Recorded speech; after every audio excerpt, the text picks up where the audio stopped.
ধূমপান এবং মদ্যপান স্বাস্থ্যের পক্ষে ক্ষতিকারক। এতে ক্যান্সার হয়।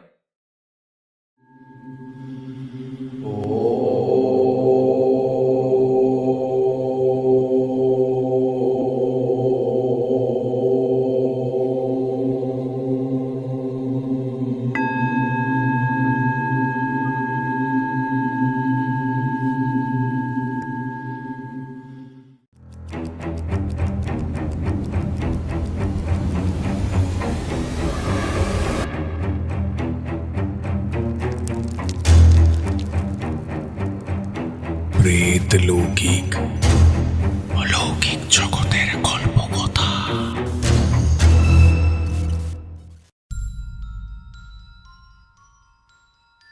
নমস্কার, প্রেত লৌকিক চ্যানেলের আরও একটি গল্পের আসরে আমি শুভ আপনাকে স্বাগত জানাই।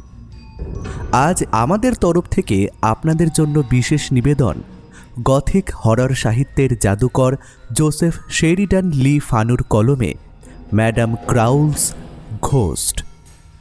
ঊনবিংশ শতকের ইউরোপীয় ভৌতিক সাহিত্যের ইতিহাসে জোসেফ শেরিডান লে ফানু একটি অতি পরিচিত নাম। 1814 সালে আয়ারল্যান্ডে ওনার জন্ম এবং বেড়ে ওঠা। আইরিশ গথিক হররের জনক হিসেবে পরিচিত জোসেফ শেরিডান লি ফানু তার প্রতিটি গল্পে মানুষের মনের গহীন অন্ধকার, নিঃশব্দ আতঙ্ক এবং অদৃশ্য শক্তির স্পর্শকে বিশেষভাবে ফুটিয়ে তুলেছিলেন। ওনার লেখায় পুরনো প্রাসাদের নীরবতা, কুয়াশায় ঢাকা লেক কিংবা আটপৌরে মানুষের আচমকা বদলে যাওয়া আচরণ গড়ে তোলে এক অদ্ভুত অতিলৌকিক আবহ, যা পাঠকের মনে জাগিয়ে ওঠায় এক অশুভ অস্বস্তি। তার বিখ্যাত রচনাগুলোর মধ্যে Carmilla, green tea, the house of the churchyard এবং ম্যাডাম ক্রাউলস ঘোস্ট বিশেষভাবে উল্লেখযোগ্য। আজকের আমাদের ভৌতিক গল্পটি নেওয়া হয়েছে নির্মল বুক এজেন্সি থেকে প্রকাশিত দেশ বিদেশের ভূতের গল্প গ্রন্থটি থেকে। শুনতে থাকুন জোসেফ শেরিডান লি ফানুর কলমে ম্যাডাম ক্রাউলস ঘোস্ট।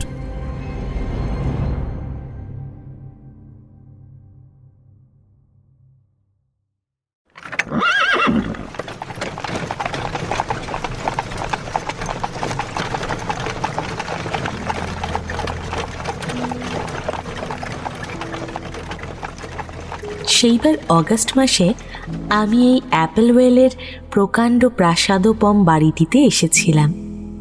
আমার বয়স তখন সবে 14। মায়ের মুখে শুনেছিলাম আমার এক পিসি নাকি সেই বাড়িরই তত্ত্বাবধায়ক হিসেবে নিযুক্ত রয়েছেন। তারই সুপারিশে একটি কাজের আশায় আসতে হয়েছিল এই অ্যাপেলওয়েলে।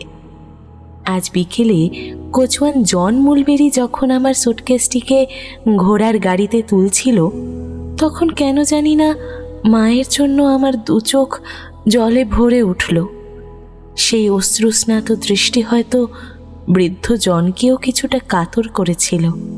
তাই গোল্ডেন লায়নে পৌঁছে সে আমাকে বাজার থেকে বেশ কয়েকটি সুমিষ্ট আপেল কিনে দিল।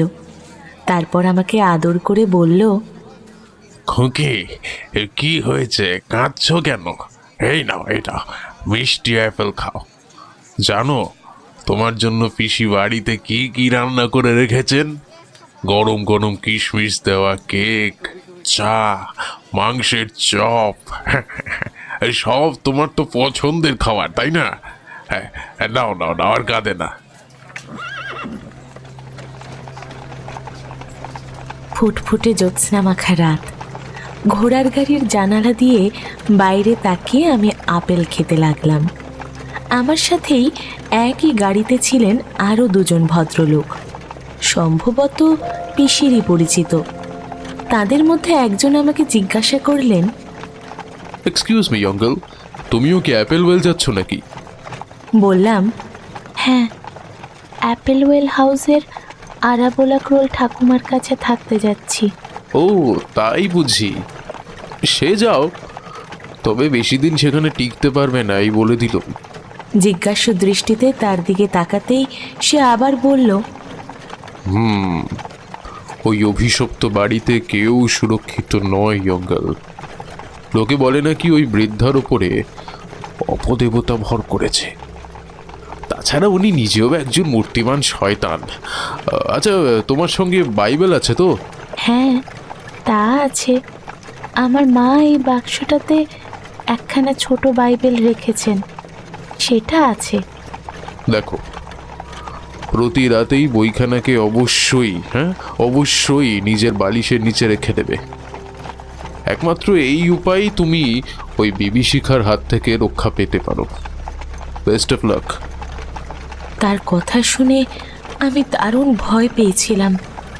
বৃদ্ধার সম্পর্কে তাকে আরও অনেক কিছু জিজ্ঞাসা করার ইচ্ছে করছিল, কিন্তু ততক্ষণে তারা দুজন নিজেদের মধ্যে কথাবার্তা বলতে শুরু করে দিল, তাই আমারও আর কিছু জিজ্ঞাসা করা হয়ে ওঠেনি।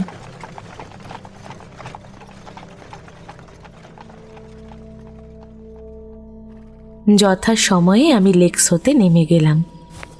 তারপর চিঠির বৃত্তান্ত মতন একটা অন্ধকার পথ ধরে চলতে চলতে অবশেষে সেই বাড়ির সামনে এসে পৌঁছালাম।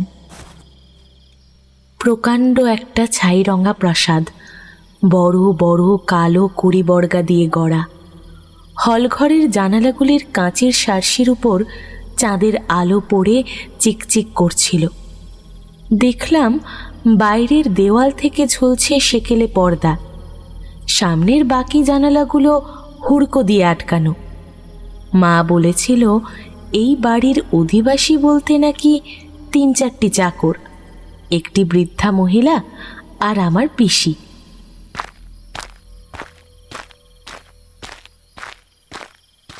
হলে ঢুকতেই পিসি আমাকে আদর করে নিজের ঘরে নিয়ে এলেন।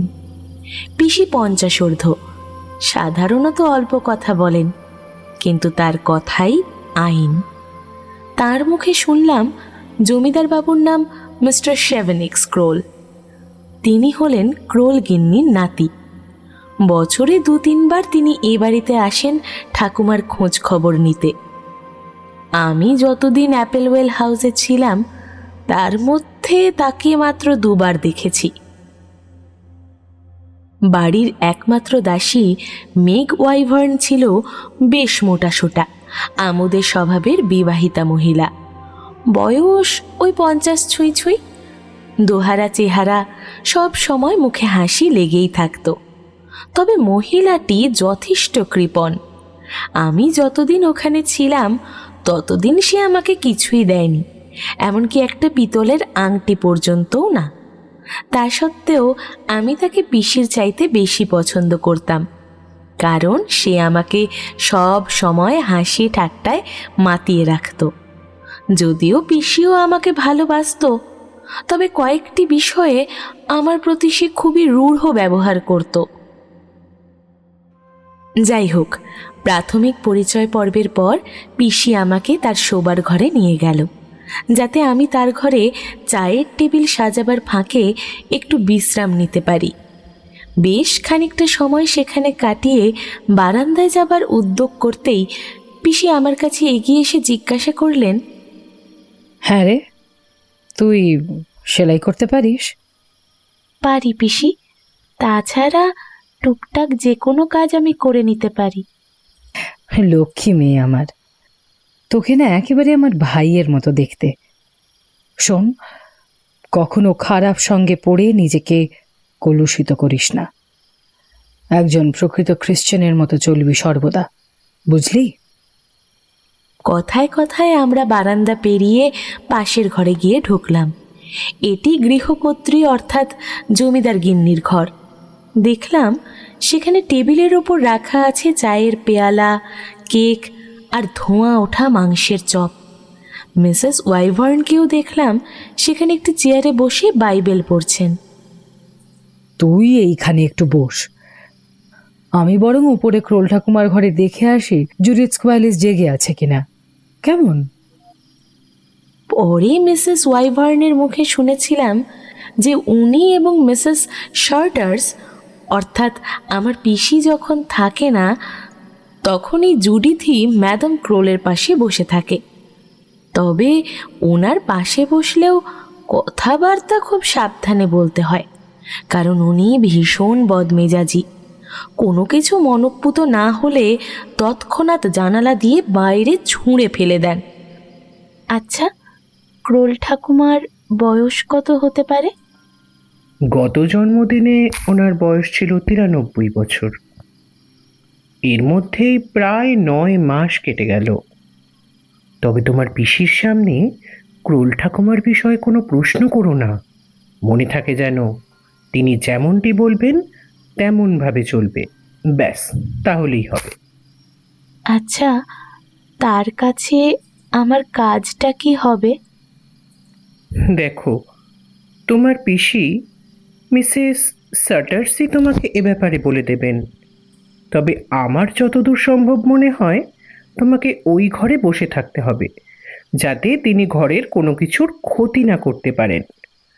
নজর রাখতে হবে যাতে টেবিলে তার যেসব জিনিসপত্র আছে তাই নিয়ে তিনি মেতে থাকেন। তার কথা মতো খাবার আর জলের ব্যবস্থা করে দিতে হবে। মোদ্দা কথা, তাকে সব রকম ক্ষতির বাইরে রাখতে হবে। তা সত্ত্বেও তিনি যদি বেশি গোলমাল করেন তো জোরে জোরে ঘন্টা বাজাতে হবে। তিনি কি কানে শুনতে পান না? কি যে বলো মেয়ে, তিনি শুনতেও পান আবার দেখতেও পান।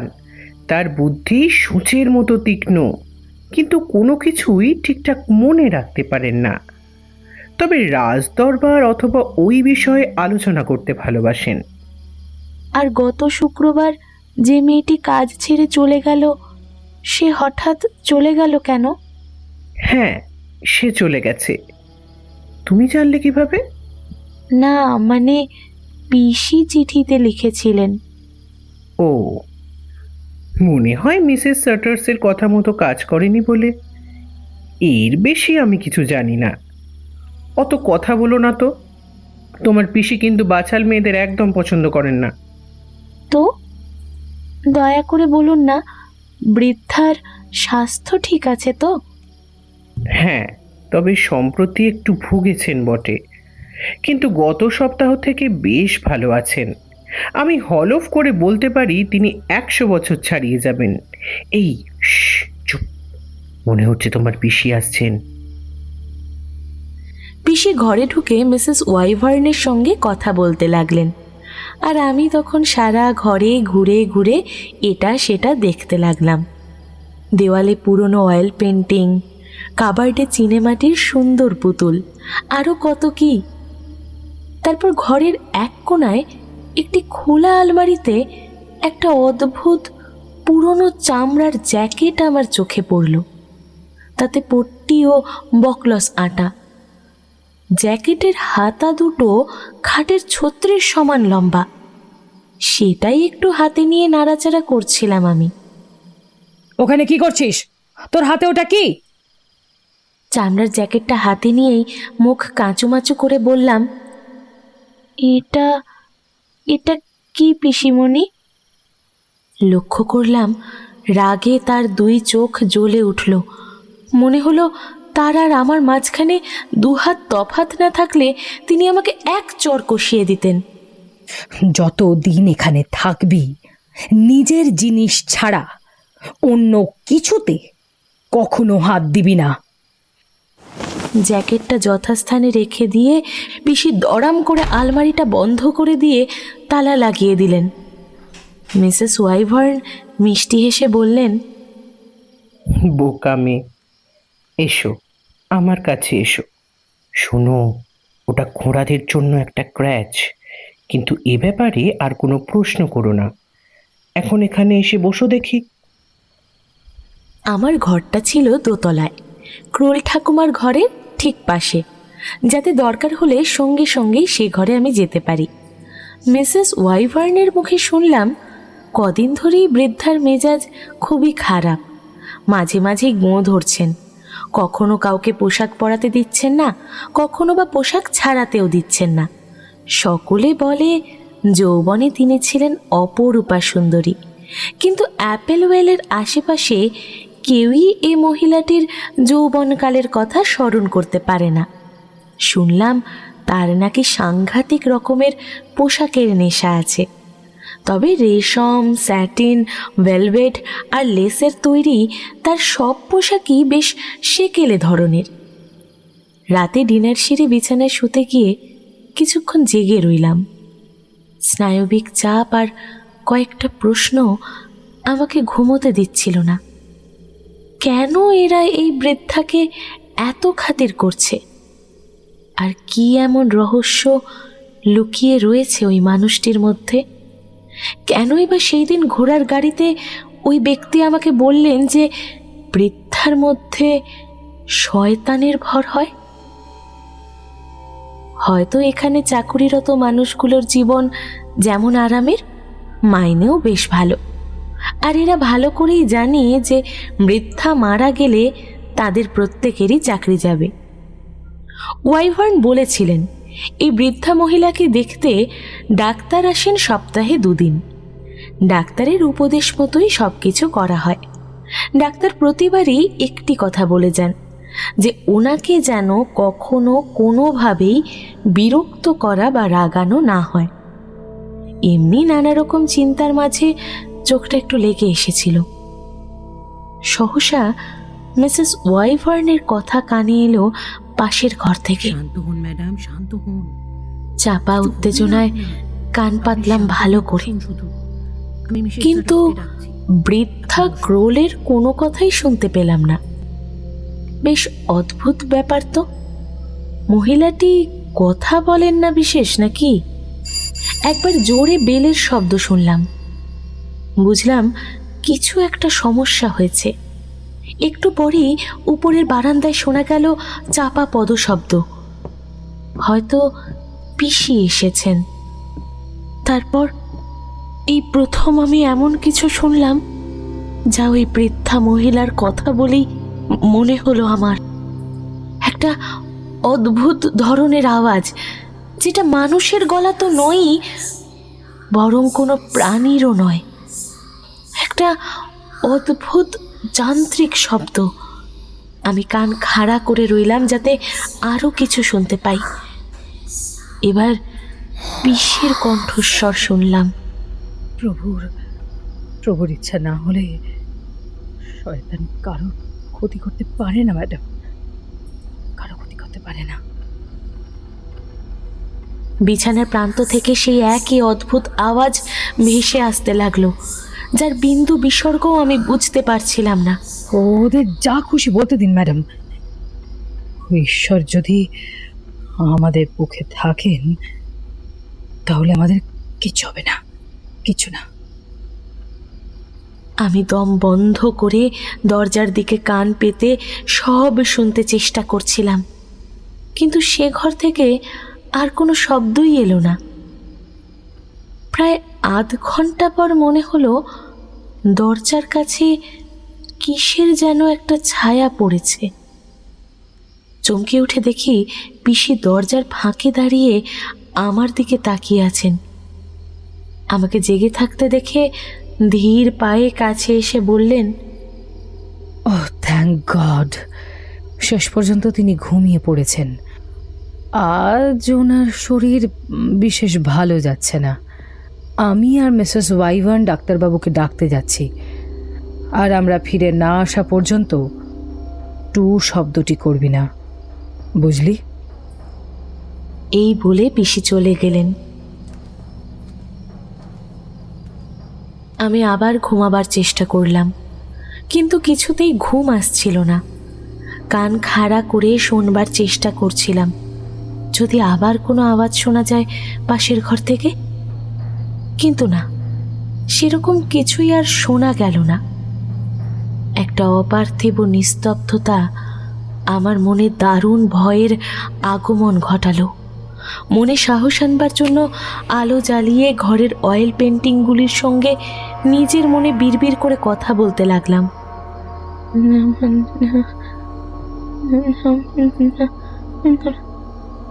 যেন তেন প্রকারেণ মনটাকে ভয়মুক্ত রাখার চেষ্টা করছিলাম, কিন্তু একটা নিদারুণ আগ্রহ আমাকে টেনে নিয়ে যাচ্ছিল ম্যাডাম ক্রোলের সেই অভিশপ্ত শোবার ঘরের দিকে। অবশেষে একটা চাপা উত্তেজনা নিয়ে একেবারে নিঃশব্দে ঢুকে পড়লাম সেই ঘরে। চমৎকার ঘরখানা, ঘরের মাঝে রাখা একটা মস্ত বড় পালঙ্ক, ছাদ থেকে ঝোলানো রেশমি মশারি সেখানে মেঝে অবধি নেমে এসেছে। ঘরের দেওয়ালে প্রকাণ্ড একটা আয়না, তবে ঘরে কোনো বিজলি বাতি জ্বলছে না। ঘরটিকে আলোকিত করে রেখেছে টেবিলের ওপর রাখা মোট 22টা মোমবাতি। হয়তো এরকমটাই তার পছন্দ, তাই কেউ না বলতে সাহস করে না।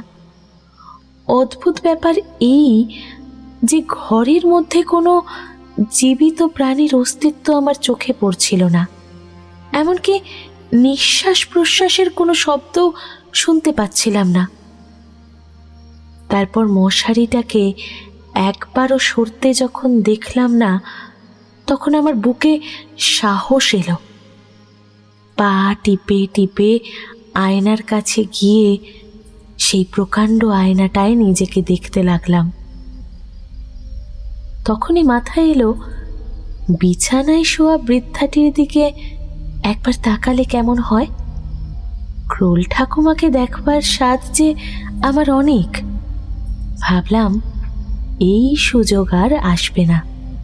অতএব সাহসে ভর করে মশারির ভারী পর্দার ফাঁক দিয়ে হাত ঢুকিয়ে দিলাম। কিছুক্ষণের অপেক্ষা, না, কোথাও কোনো প্রাণস্পন্দন চোখে পড়ল না। তারপর আস্তে আস্তে মশারিটাতে টান দিলাম, আর সাথে সাথেই চোখের সামনে দেখলাম লেক্সহো গির্জার সমাধি ফলকগুলোর ওপর আঁকা যিশু জননের ছবির মতো টান টান হয়ে শুয়ে আছেন অ্যাপেল ওয়েল হাউসের বিখ্যাত ক্রোল ঠাকুমা, অপরূপ সাজে সজ্জিতা। লাল সবুজ সাটিন কিংবা রেশমের ঝাঁ চকচকে পোশাক, তাতে সোনালি লেস আর পাউডার মাখানো মস্ত বড় পরচুলা মাথার উপর বসানো, দুই গালে রুজ ঘষা হয়েছে, ভ্রু দুটো আঁকা, যেন একটা প্রস্তর মূর্তি। শরীরে কোনো নরণচরণের আভাস অব্দি নেই।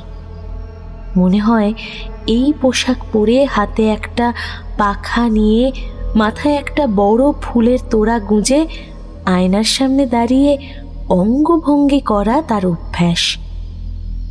লতার বালা পড়া ছোট হাত দুখানি দেখলাম শরীরের দুপাশে নিঃসার হয়ে পড়ে আছে, তবে সরু করে কাটা এরকম লম্বা নখ আমি জীবনে দেখিনি। হতে পারে এরকম নখ রাখা বড় লোকেদের ফ্যাশন। মশারিটা ছাড়তে পারলাম না, 1 ইঞ্চিও নড়তে পারলাম না, তার উপর থেকে চোখও সরাতে পারলাম না। কতক্ষণ যে এইভাবে বসেছিলাম সে খেয়াল নেই।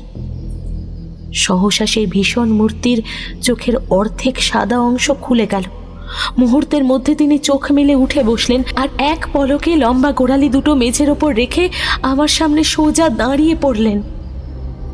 তারপর কাঁচের মতো স্বচ্ছ পলকহীন দুটি চোখে আমার দিকে তাকিয়ে এক শয়তানি হাসি হাসতে লাগলেন। এরকম ভয়ঙ্কর দৃশ্য আমি কখনো দেখিনি। মুহূর্তের মধ্যে হাতের সব আঙ্গুলগুলো সোজা আমার দিকে বাড়িয়ে বলে উঠলেন, ওরে মেয়েটা, তুই কেন বলেছিস যে আমি ছেলেটাকে খুন করেছি? এবার গলা টিপে তোকেও একেবারে শেষ করে দেব। কেউ জানবে না, কেউ বুঝবে না।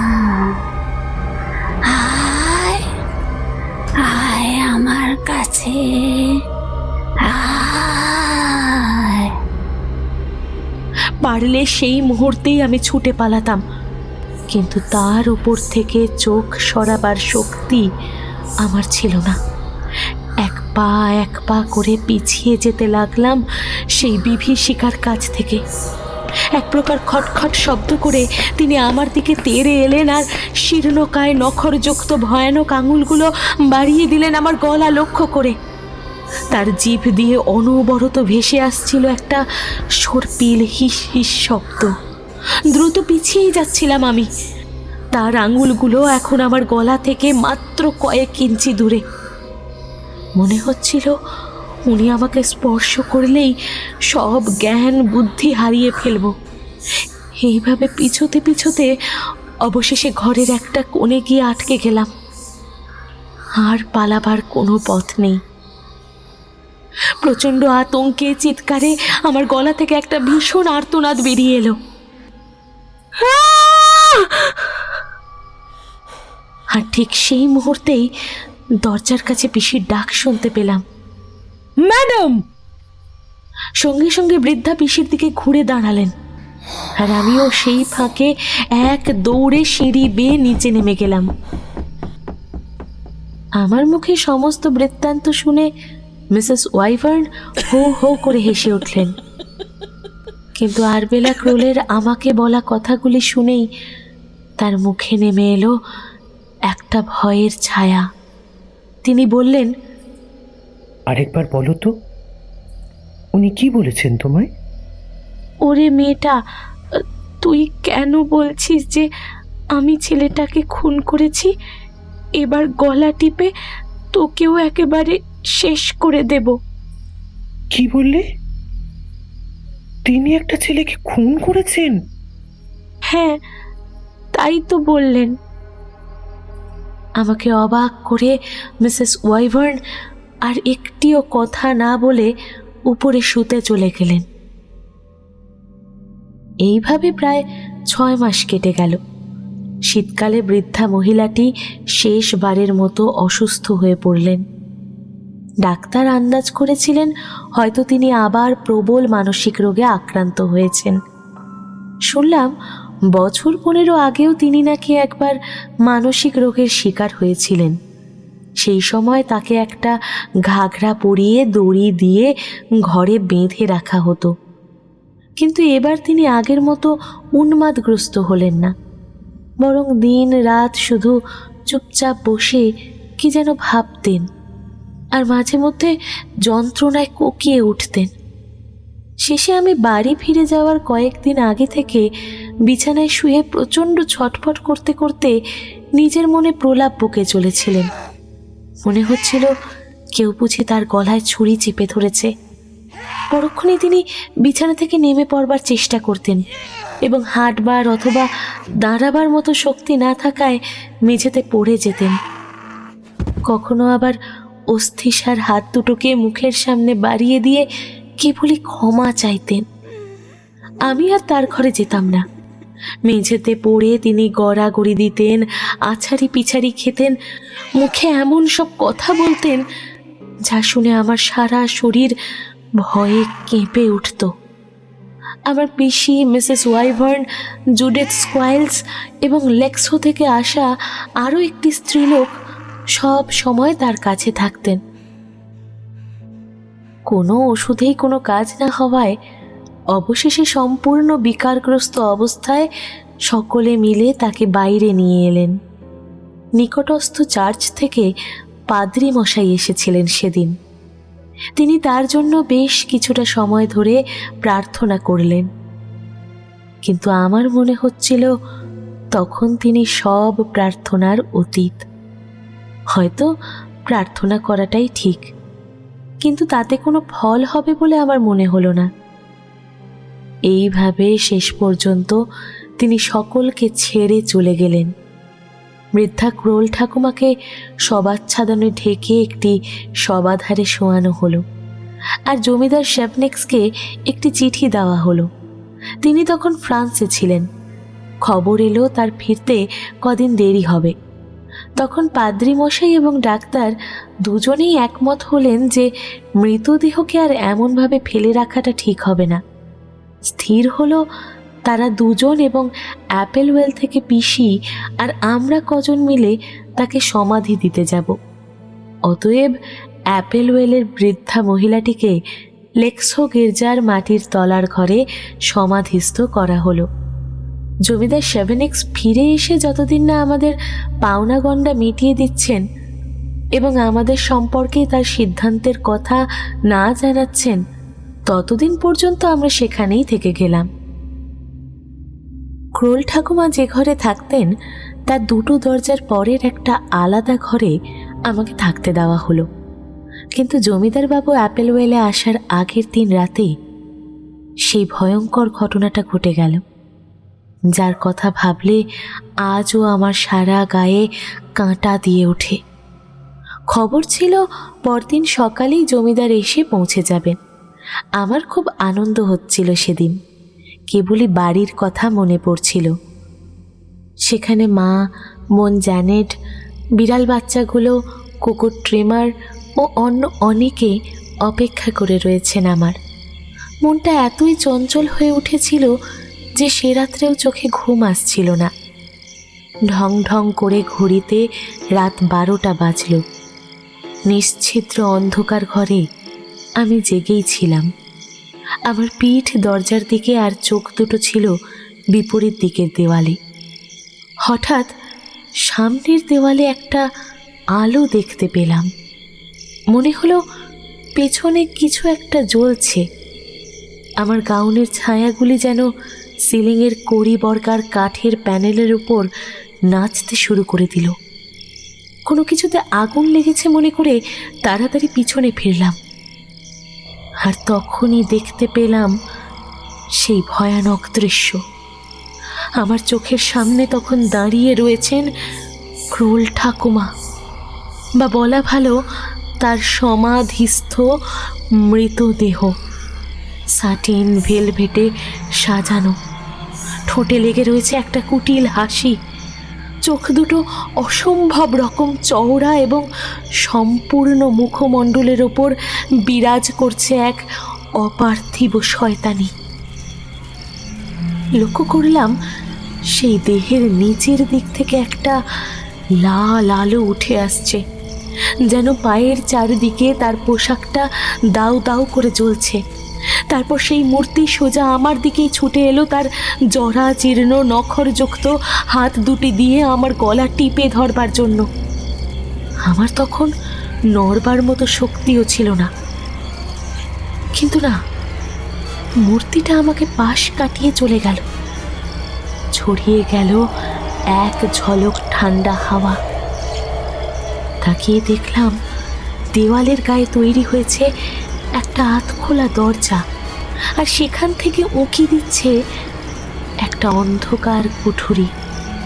মূর্তিটা সেখানে কি যেন খুঁজে বেড়াচ্ছে। আমি কিন্তু আগে সেই দরজাটা কখনো দেখিনি। বেশ কিছুক্ষণ ওইভাবে খোঁজার পর সহসা মূর্তিটি তার রক্তচক্ষু নিয়ে আমার দিকে ঘুরে দাঁড়ালো, আর পর মুহূর্তেই সারা ঘরটা গাঢ় অন্ধকারে ডুবে গেল। বিছানার এক প্রান্তে আমি ঠায় দাঁড়িয়ে রইলাম। এভাবে কতক্ষণ ছিলাম জানি না, তবে সম্বিত ফিরে পেতেই আমি কোনো মতে শক্তি সঞ্চয় করে চিৎকার করতে করতে বারান্দা দিয়ে ছুটে মিসেস ওয়াইভার্নের ঘরে ঢুকে তাকে সভয়ে জড়িয়ে ধরলাম। না!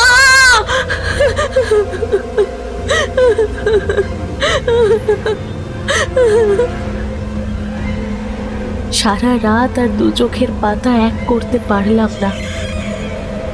ভোরের আলো ফুটে উঠতেই আমি নিচে নেমে পিসির কাছে চলে এলাম। ভেবেছিলাম এই ব্যাপারে পিসি আমাকে খুব বকাঝকা করবেন, কিন্তু পিসি আমাকে কিছুই বললেন না।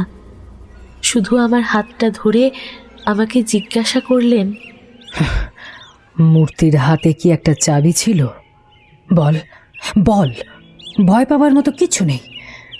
আমি মনে করার চেষ্টা করে বললাম, হ্যাঁ, পিতলের অদ্ভুত হাতলওয়ালা একটা বড় চাবি ছিল তার হাতে। দাঁড়া, বলেই পিসি আমার হাতটা ছেড়ে দিয়ে কাবার্ডের দরজাটা খুলে একটা চাবি তুলে নিয়ে জিজ্ঞাসা করলেন, আচ্ছা, এই এই এইরকম চাবি কি? বললাম, হ্যাঁ, তা হবে হয়তো। চাবিটা ঘুরিয়ে পিসি বললেন, তুই ঠিক বলছিস তো? হ্যাঁ পিসিমণি। ঠিক আছে। বলে পিসি চাবিটাকে আবার কাবার্ডে ঢুকিয়ে রেখে দিলেন। আজ 12টার আগেই জমিদারবাবু স্বয়ং এখানে আসছেন। এসব কথা অবশ্যই ওনাকে বলবি। মনে হচ্ছে আমিও খুব শীঘ্র এখান থেকে চলে যাব। কাজেই সবচাইতে ভালো তুই আজ বিকেলেই বাড়ি চলে যা। তোকে আমি আর একটা কাজ খুঁজে দেবো ক্ষণ। এই কথা শুনে আমি ভীষণ খুশি হলাম। পিসি আমার জিনিসপত্র গুছিয়ে দিয়ে আমার প্রাপ্য 3 পাউন্ড টাকা আমার হাতে দিয়ে দিলেন। জমিদার ক্রোল সেই দিনই অ্যাপেলওয়েলে এলেন। সুপুরুষ, বয়স প্রায় 30-এর কাছাকাছি। আমি এই দ্বিতীয়বার তাকে দেখলাম, কিন্তু এই প্রথমবার তিনি আমার সাথে কথা বললেন। গৃহকর্ত্রীর ঘরে বসেই পিসি তার সঙ্গে কথাবার্তা বলছিলেন। তাদের মধ্যে কি কথা হলো আমি জানি না, তবে জমিদার বাবুকে দেখে একটু ভয়ই পেয়েছিলাম। কিন্তু তিনি যখন হেসে বললেন, তুমি কি দেখেছো ইয়ং গার্ল? আমার মনে হয় ওটা একটা বাজে স্বপ্ন ছাড়া আর কিছুই নয়। সে যাই হোক, এবার পুরো ব্যাপারটা বলো তো আমায়। আমি ধীরে ধীরে সবিস্তারে সবটা বললাম। সব শুনে একটু চিন্তা করে তিনি পিসিকে বললেন, জায়গাটা আমি চিনি। ওয়াইন্ডেল আমাকে বলেছিল ওই ঘরের বাঁ দিকে, যেখানে মেয়েটি স্বপ্নের মধ্যে আমার ঠাকুমাকে একটা দরজা খুলতে দেখেছে, সেখানে সত্যিই একটা দরজা ছিল। ওয়াইন্ডেল যখন আমাকে এই কথাটা বলেছিল তখন তার বয়স ওই 80 পার হয়ে গেছে, আর আমি তখন একটি বালক মাত্র। তারপর 20 বছর পেরিয়ে গেছে। এসব কথা আর মনেও ছিল না আমার। হয়তো অনেক কাল আগে সেখানেই সব মূল্যবান বাসনপত্র ও হিরে জহরত রাখা হতো। সে আমাকে আরও বলেছিল কুঠুরির দরজার চাবির হাতলটা ছিল পিতলের, আর আপনি বলছেন ঠাকুমা যেখানে তার পুরনো পাখাগুলো রাখতেন সেই সিন্দুকের তলায় চাবিটা পাওয়া গিয়েছিল। এবার যদি আমরা সেখানে গিয়ে কোনো হিরে জহরত খুঁজে পাই, তাহলে সেটা খুব একটা আশ্চর্যের ব্যাপার হবে না। কি বলেন মিসেস শাটার্স? তুমি আমাদের সঙ্গে চলো তো ইয়ং গার্ল, সঠিক জায়গাটা তুমি আমাদের দেখিয়ে দেবে। অনিচ্ছা সত্ত্বেও পিসির হাতটা চেপে ধরে সেই ভয়ঙ্কর ঘরটাতে ঢুকলাম। জমিদার বাবুকে ভালো করে বুঝিয়ে বললাম কেমন করে আরবেলা ক্রোল এলেন, কিভাবে আমাকে পাশ কাটিয়ে চলে গেলেন, ঠিক কোথায় তিনি দাঁড়িয়েছিলেন, আর কোথায় দরজাটা খুলে গিয়েছিল বলে আমার মনে হয়েছিল। দেওয়ালের গায়ে তখন একটা পুরনো খালি আলমারি ছিল। সেটাকে ঠেলে সরিয়ে দিতেই দেওয়ালের কাঠের আচ্ছাদনের ওপর একটা দরজার চিহ্ন চোখে পড়ল। চাবির ফুটোটাকে কাঠ দিয়ে বন্ধ করে রেঁদা মেরে সমান করে দেওয়া হয়েছে, আর দরজার জোড়গুলোকে পুডিং দিয়ে বন্ধ করে রং লাগিয়ে দেওয়া হয়েছে। আলমারিটা সরানোর ফলে কবজার দাগটা চোখে না পড়লে কেউ বুঝতেই পারতো না যে সেখানে একটা দরজা কোনো কালে ছিল। বিচিত্র হাসি হেসে জমিদারবাবু বললেন, হ্যাঁ, সেই রকমই তো মনে হচ্ছে। একটা ছোট বাটালি ও হাতুড়ি এনে চাবির ছিদ্রের ভেতর থেকে কাঠটা বের করতেই চাবিটা ঠিক লেগে গেল। তারপর সেটাকে জোরে এক পাক ঘোরাতেই ক্যাঁচ করে একটা শব্দ হলো। সঙ্গে সঙ্গে জমিদারবাবু এক টানে দরজাটা খুলে ফেললেন। দেখলাম ভেতরে আরও একটা দরজা, তবে আগের দরজাটার চাইতেও মজবুত, কিন্তু তালা না থাকায় সেটা সহজেই খুলে গেল। অনুমান করলাম ভেতরে ছোট্ট একটা মেঝে, আর সমগ্র কুঠুরিটি ইটের। যদিও একেবারে গাঢ় অন্ধকার থাকবার দরুন ভেতরে কি আছে দেখতে পেলাম না। একটা মোমবাতি নিয়ে আসুন তো। জমিদার বাবুর অনুমতিতে পিসি একটা মোমবাতি ধরিয়ে আনলেন। তারপর জমিদার বাবু সেটা হাতে নিয়ে ভেতরে পা রাখলেন। আমার পিসি জমিদারবাবুর কাঁধের উপর দিয়ে ভেতরটা দেখবার চেষ্টা করছিলেন, যদিও আমি কিছুই ঠাহর করতে পারলাম না।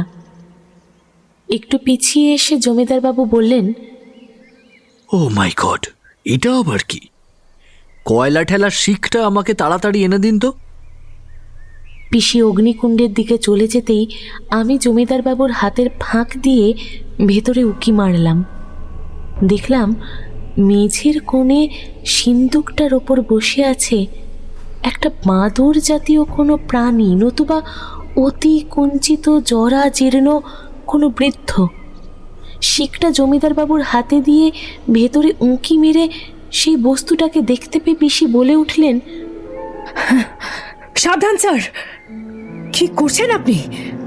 ফিরে আসুন, ফিরে আসুন, দরজাটা বন্ধ করে দিন। জমিদারবাবু সে কথায় কান না দিয়ে শিখটাকে তলোয়ারের মতো তাক করে ধরে বস্তুটাকে একটা খোঁচা মারলেন। সেটা ধর শুদ্ধ সশব্দে খসে পড়ে গেল মেঝেতে। রইল খালি এক রাশ হাড় এবং ধুলো। বাকি হাড়গুলো শিক দিয়ে স্পর্শ করা মাত্রই সেগুলোও ধুলোর মতো গুঁড়ো গুঁড়ো হয়ে গেল। আমাদের কারো মুখে কোনো কথা নেই। জমিদারবাবু মেঝেতে পড়ে থাকা খুলিটার দিকে এবার তাকালেন, মন্তব্য করলেন, ছো, একটা মরা বিড়াল। তারপর পিছিয়ে এসে মোমবাতিটা নিভিয়ে দিয়ে তিনি দরজাটা বন্ধ করে দিলেন। মিসেস শাটার্স, আপনি ও আমি পরে একবার এখানে আসব এবং একটা একটা করে প্রতিটি তাক খুঁজে দেখব। আপনার সঙ্গে অন্য ব্যাপারেও আমার কিছু কথা আছে। আর আপনিই তো বললেন এই ছোট্ট মেয়েটি তার বাড়িতে চলে যাচ্ছে। ওর মাইনে তো ও পেয়েই গেছে, এবার আমি ওকে একটা উপহার দিতে চাই। বলে জমিদারবাবু আমার কাঁধটা ধরে একটু ঝাঁকিয়ে দিয়ে আমাকে পুরো 1 পাউন্ড দিলেন। ঘণ্টাখানেকের মধ্যেই আমি বাড়ির পথে অর্থাৎ লেক্সহো যাত্রা করলাম। সেখান থেকে বাসে চেপে বাড়ি পৌঁছে তবেই স্বস্তির নিঃশ্বাস ফেললাম। তারপর বহুদিন কেটে গেছে। আমি তখন একজন পূর্ণবয়স্কা নারী। সেই সময় একবার পিসি আমার বাড়িতে এসে একটা দিন কাটিয়েছিলেন। তখনই তার মুখে শুনেছিলাম এক অদ্ভুত এবং মর্মান্তিক কাহিনী, যা আমাকে ভয়ানকভাবে বিচলিত করেছিল। আজ থেকে প্রায় 90 বছর আগে ক্রোল ঠাকুমা যখন পূর্ণ যুবতী ছিলেন, তখন অ্যাপেলওয়েলের জমিদার ক্রোল তাকে বিয়ে করে নিয়ে আসেন। জমিদারের প্রথম স্ত্রী মারা গিয়েছিলেন 9 বছরের একটি বালক সন্তানকে রেখে। তারপর হঠাৎই একদিন সকাল থেকে ছেলেটির খোঁজ আর পাওয়া গেল না। শুধু হথর্নের ঝোপের মধ্যে তার টুপিটি পাওয়া গিয়েছিল। সকলেই ধরে নিল যে স্নান করতে গিয়ে হ্রদের জলে তলিয়ে গেছে। পরে অবশ্য জমিদারের দ্বিতীয় স্ত্রী মাদাম ক্রোলের ছেলে জমিদার হলেন। তিনি অনেক বছর বেঁচে ছিলেন। আর তারপরেই তার ছেলে অর্থাৎ ক্রোল ঠাকুমার নাতি 7X ক্রোল যখন জমিদার হয়ে বসলেন, ঠিক তখনই আমার পিসি এলেন অ্যাপেলওয়েলে।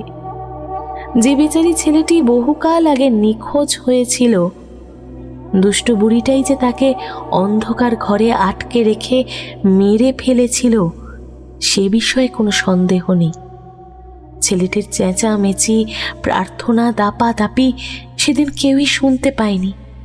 সে যে জলে ডুবে মারা গেছে সেটা বোঝানোর জন্য তার টুপিটা জলের ধারে ফেলে রাখা হয়েছিল। কাজটা কে করেছিল তা কেউ জানে না। ওই দিন জমিদার বাবু সেই কঙ্কালের গায়ে হাত দেওয়া মাত্রই তার পোশাকগুলো এক মুঠো ছাই হয়ে ছড়িয়ে পড়ল। কিন্তু তারই মধ্যে পাওয়া গিয়েছিল কয়েকটি কালো বোতাম, 2টো পেনি, একটা সবুজ বাঁটের ছুরি। বেচারিকে যখন ভুলিয়ে ওখানে নিয়ে যাওয়া হয়, তখন পেনি 2টো হয়তো তার পকেটেই ছিল। তারপর সে আর কখনো আলোর মুখ দেখেনি। জমিদার বাবুর কাগজপত্রের মধ্যে একটি বিজ্ঞপ্তির কপি পাওয়া গিয়েছিল পরে। ছেলেটি হারিয়ে যাবার পরে হয়তো সেটি ছাপানো হয়েছিল। বৃদ্ধ জমিদার ভেবেছিলেন হয়তো সে পালিয়ে গেছে, নয়তো জিপসিরা তাকে ধরে নিয়ে গেছে। বিজ্ঞপ্তিটিতে লেখা ছিল, হারিয়ে যাওয়া ছেলেটির সঙ্গে ছিল একটি সবুজ হাতলওয়ালা ছুরি।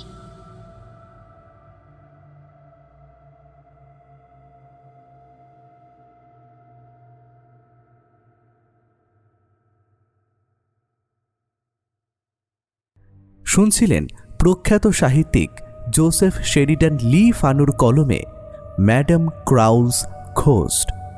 গল্পটির বিভিন্ন চরিত্রে অভিনয় করেছেন বর্ষা, দিতিপ্রিয়া, সুতৃষ্ণা, অসিতা, নীল এবং রৌনক। অনুবাদে ছিলেন বিশ্বরূপ। প্রচ্ছদটি এঁকেছেন রৌনক এবং আবহ সঙ্গীতে শুভজিৎ।